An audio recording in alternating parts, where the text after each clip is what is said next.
Good morning, people. I am posting this morning on the same thing we posted on last time about the idea of social emotional learning and stuff.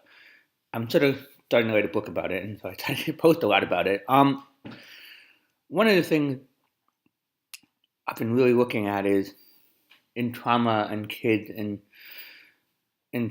a lot of the kids that I work with don't talk. So touching them, they need that strong touch to know that you are safe to be with, and I've noticed that brings up a lot of stuff, that it's really hard to know sometimes if, how hard you're supposed to touch, how hard you're not supposed to touch, because every kid is so different with their trauma and with just the emotional issues that I think sometimes we're so quick to, you know, just put it all in one box and say, well, this is a problem, education, let's just go deal with problem solve, let's go.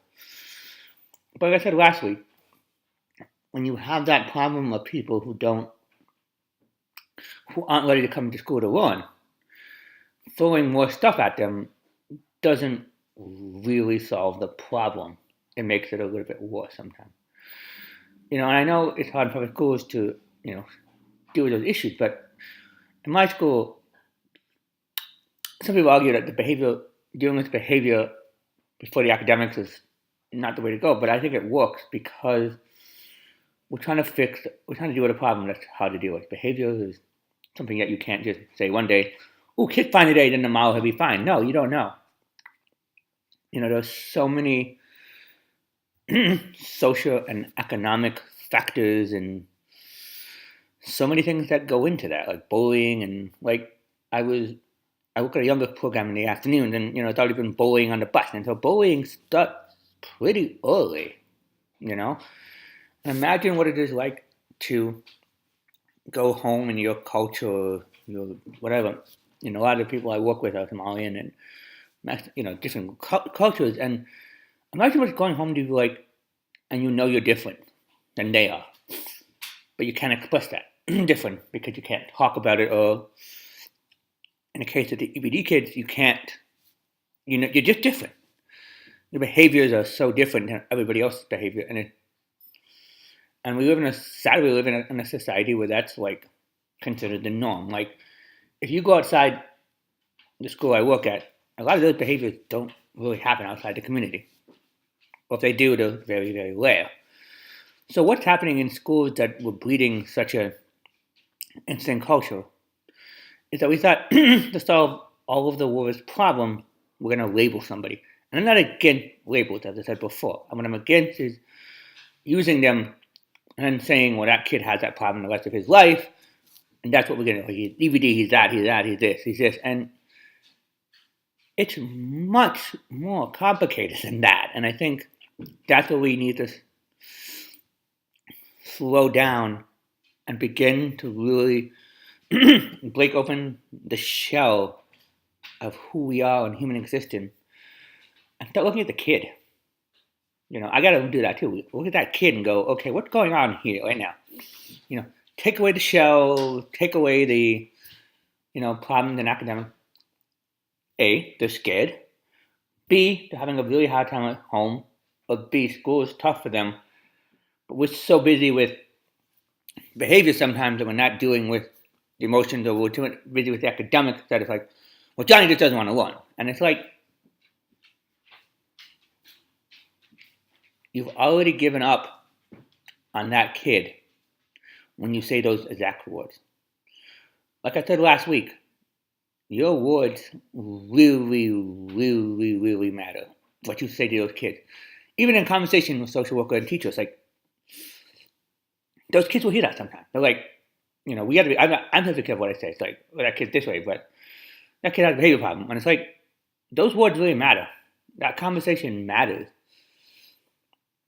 Because that kid is sadly stuck with that label because some educator said didn't really want to deal with the problem at the time. I think that's what it is. Labels are. They want to be helpful, but they don't really want to deal with the problem. They just want to throw the kid to the next person and fix the problem. And they're too tired, or there's too many kids in their class. And, you know, it's so true with the prison, the school to prison to, the streets of Minneapolis where I live programs. And that's just sad. These kids are not just sideline trash that you just throw away because you don't want to deal with the issue.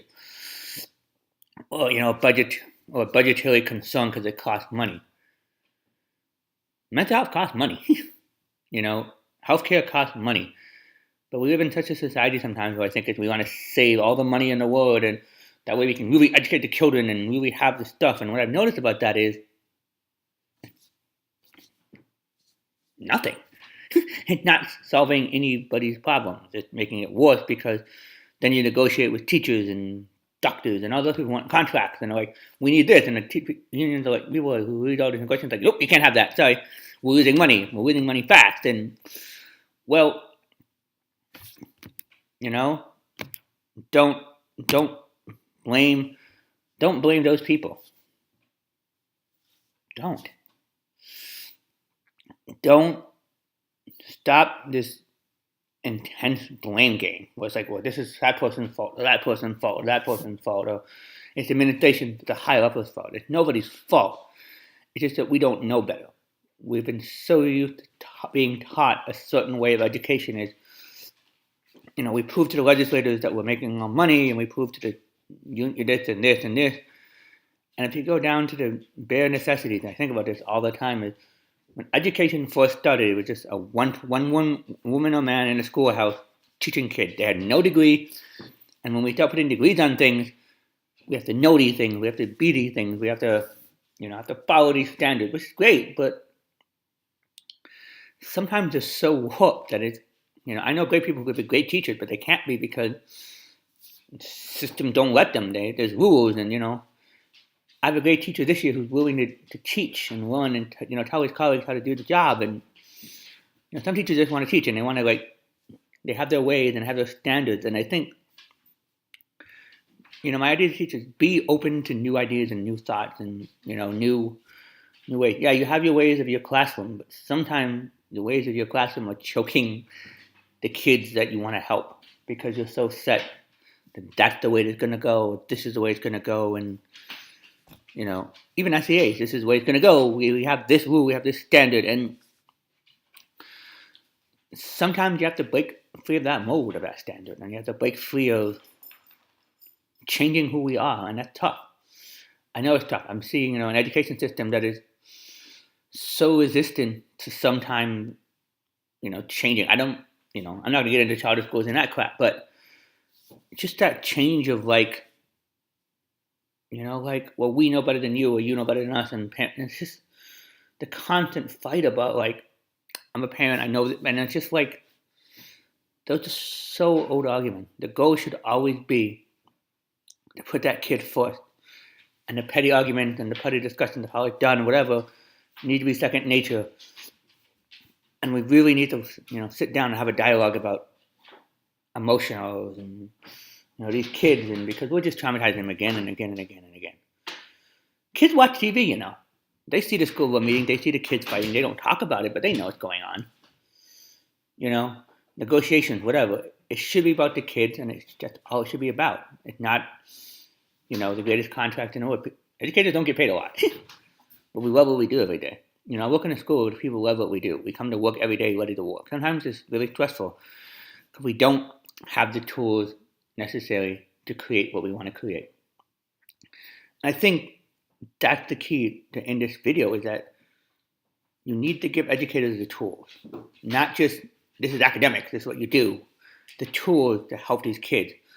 Because if you don't, as a social service organization or the counties don't want to deal with the problem, we can't deal with it either if we don't have the tools. What you do is you just dump it on us and say, well, you guys fix the problem, and we'll go do what we're doing right now. And it's just, that's not helping. You're just dumping the kid in another system that's going to fail him. And that's what we're doing. We're just setting them up for false hope and failure. And I love our kids too much to do that. Talk later. Bye.